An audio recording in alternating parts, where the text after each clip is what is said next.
பிரம்மோஸ் உற்பத்தி பிரிவை உத்தரப்பிரதேசத்தில் திறந்து வைத்தார் ராஜ்நாத் சிங்.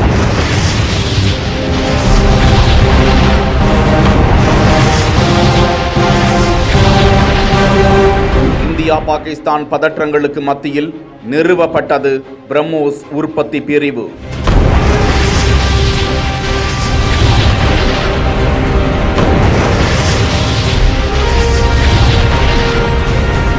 பாகிஸ்தானுடனான அதிகரித்து வரும் ராணுவ பதற்றங்களுக்கு மத்தியில் உத்தரப்பிரதேச பாதுகாப்பு தொழில்துறை வழித்தடத்தில் பிரம்மோஸ் சூப்பர்சோனிக் குரூஸ் ஏவுகணை உற்பத்தி பிரிவை பாதுகாப்பு அமைச்சர் ராஜ்நாத் சிங் மெய்நிகர் தொழில்நுட்பத்தில் திறந்து வைத்திருக்கிறார். இதன் மூலம் ஆண்டுதோறும் 80 முதல் 100 ஏவுகணைகளை உற்பத்தி செய்யும் என்று கூறப்படுகிறது. 300 கோடி ரூபாய் செலவில் கட்டப்பட்ட இந்த உற்பத்தி பிரிவு 290 முதல் 400 கிலோமீட்டர் வரை சென்று தாக்கக்கூடிய திறன் கொண்ட பிரம்மோஸ் ஏவுகணைகளை உற்பத்தி செய்யும் என்றும் தகவல்கள் வெளியிடப்பட்டுள்ளன. இந்த ஏவுகணை நிலம், கடல் அல்லது வான் வழியிலிருந்து ஏவப்படும் வகையில் தயாரிக்கப்படும் என்றும் அடுத்த தலைமுறை பிரம்மோஸ் ஏவுகணை 1290 கிலோகிராம் எடையை கொண்டிருப்பதாகவும் தகவல்கள் வெளியிடப்பட்டுள்ளன.